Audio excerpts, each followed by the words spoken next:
how you guys are playing up front through 2 games? Good. Illinois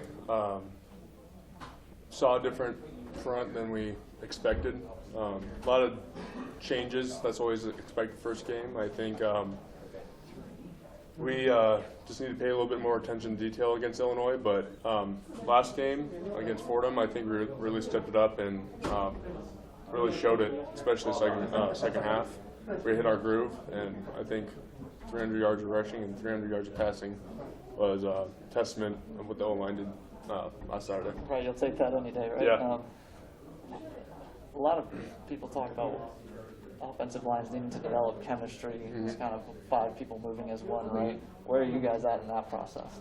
Great. I think, like I said, Illinois was kind of a test we learned from with the film, and just building trust in each other, doing the reps over and over again in practice and in games. And as you progress through the season, I think our chemistry as an offense line has been getting greater and greater. So, what's something you guys think you need to be improving on right now?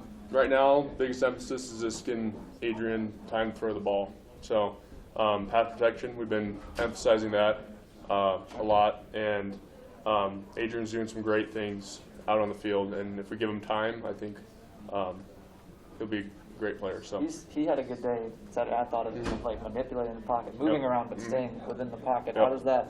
How does that affect your job when he's moving around in there? He's just stepping up. Our job is just to lock up the man, and usually we've been playing like this is a month and a half of football. Right. We kind of get a feel where Adrian is and the defensive lines moves, and it's honestly, if he steps up, it's not a big issue at all. Right. So, like I said, he was moving all around Saturday. I think overall we did a great job. How can you tell, like when he's moving around, how can you tell where he's at? You could read the defensive line's eyes. Okay. The guy's moving, and you kind of just keep in front of him and make sure he's not getting to the quarterback. So. Were you mixed in with the? It's so hard to keep track of everyone. Were you mixed in with the second team guys as well? Sort of. Okay.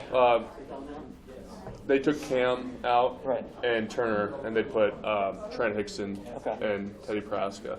So how do you think they look? Awesome. Yeah. Trent, he was starter for us 2 years ago, and just been doing great things in practice. And Teddy, being a young guy, I think he handled himself really well and did a great job for the first time playing at Memorial Stadium. So.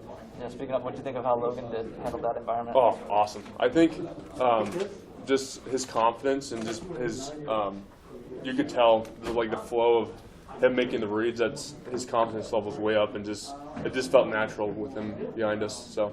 Does anybody have to calm him down, or was he? No, he was dialed in. Like when he came in, I tried talking to him. He's like, Ethan, I got this. And he just proceeded to, I think we rushed down for a touchdown that drive. So he handles himself very well, and it feels really natural with him in the backfield. Are guys looking for that when a guy like that comes in? Are you guys seeing how he'll react? Or No, we know how he'll react. We've been practicing, and he's been under stressful situations in practice. I know how he handles things, so I have complete trust in him in the backfield, and it was really not a big change of Adrian just needed some, it was time for him to go out and Logan to come in and get some reps. So.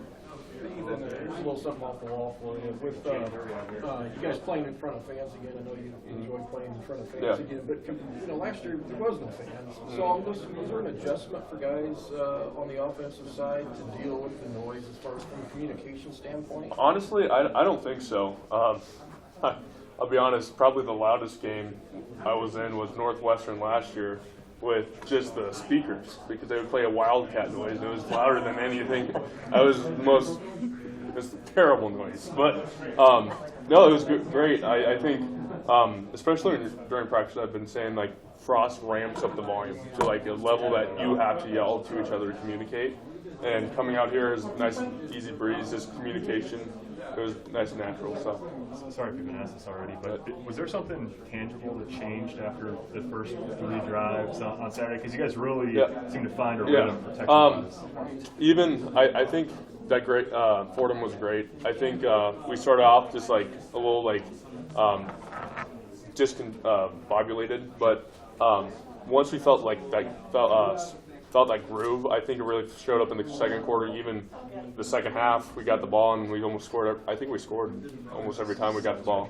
Yeah, and I think that's what we've been needing. Is just to find that drive, and I think that we call it momentum. That's the big word we've been using, and just getting momentum with each other and momentum with the offense. And that just carries over to even today in practice. So I think just confidence level's been boosted. So that's something that can help you, even though you're going to see. I mean, they were talented, but you're going to see more talented defenses as you go. But that confidence and just knowing that we can move the ball efficiently and very quickly, I think that's going to transition, and I think that's helped us immensely even this last week. So.